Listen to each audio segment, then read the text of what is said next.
Why is karate the term most frequently used to describe martial arts? Well, if we look at the history of karate, originally before it was called karate, it was just called te, or hand, as it would translate. And it came from Okinawa before Okinawa was part of Japan. And it had strong Chinese relations within the system.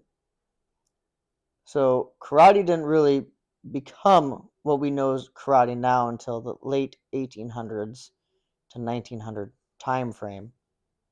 Uh, Karate came about after judo happened, really, and there was a lot of change during the westernization process in Japan. And Okinawa, as a relatively new part of Japan, had started to want to add things into the Japanese culture, that the Japanese government wanted to bring things together and make them all united.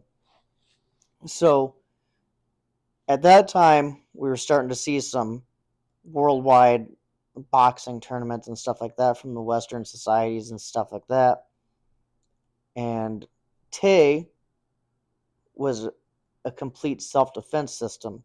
It taught weapons, ground grappling, stand-up grappling, and strikes, and it was primarily a grappling art, much like original karate when it still got transitioned into the karate title. But karate in this aspect, now there becomes two types of karate. So you have Okinawan karate and you have Japan style karate. So Japanese style karate is what you'll commonly find today and what people reference as karate. And it was because they basically took the Okinawan style of karate and then built it around the boxing standard so it could go into the ring and be publicized for the mass media.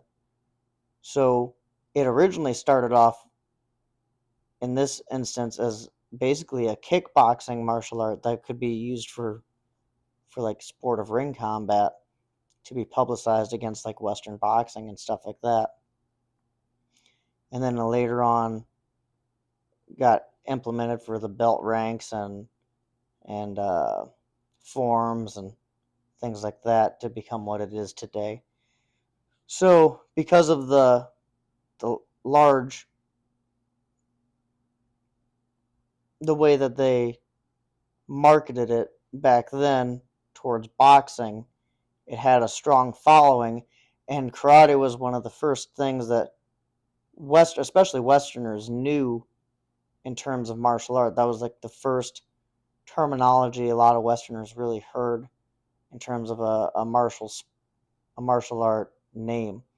So I think it just kind of stuck, and it was a lot easier to remember.